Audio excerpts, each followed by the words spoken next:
একজন জার্মান নাগরিক পানামা উপকূলে সমুদ্রের নিচে চাপমুক্তকরণ প্রক্রিয়া ছাড়া 120 দিন অবস্থান করে বিশ্ব রেকর্ড গড়েছেন। মহাকাশ প্রকৌশলী রুডিগার কচ ৪৯ শুক্রবার তার সমুদ্রের নিচে ৩২০ বর্গফুটের ক্যাপসুল বাসা থেকে বের হয়ে আসেন। এ সময় সেখানে গিনেস ওয়ার্ল্ড রেকর্ডসের বিচারক সুজানা রেস উপস্থিত ছিলেন।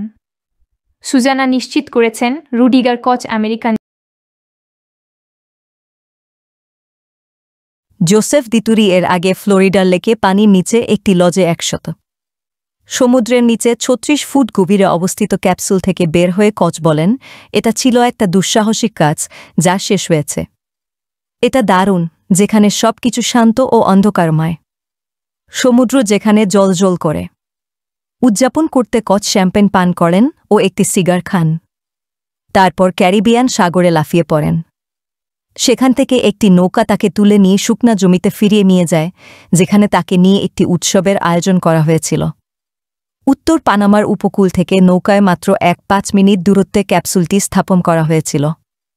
এটি আরেকটি চেম্বারের সঙ্গে সংযুক্ত ছিল, যা ঢেউয়ের উপরে ছিল। একটি সরু সর্পিল সিঁড়ি সম্বলিত একটি টিউব দিয়ে খাবার ও দর্শনার্থীরা, এমনকি একজন চিকিৎসকও সেখানে যেতেন। ক্যাপসুলের ভেতরে তার দৈনন্দিন জীবনযাপন, মানসিক স্বাস্থ্য পর্যবেক্ষণ এবং কখনই পানির উপরে না ওঠার প্রমাণ রাখতে ৪টি ক্যামেরা তার গতিবিধি রেকর্ড করেছে। কচ আরও বলেন, এই অভিজ্ঞতার বর্ণনা দেওয়া অসম্ভব। আপনাকে নিজ থেকে এই অভিজ্ঞতা অর্জন করতে হবে।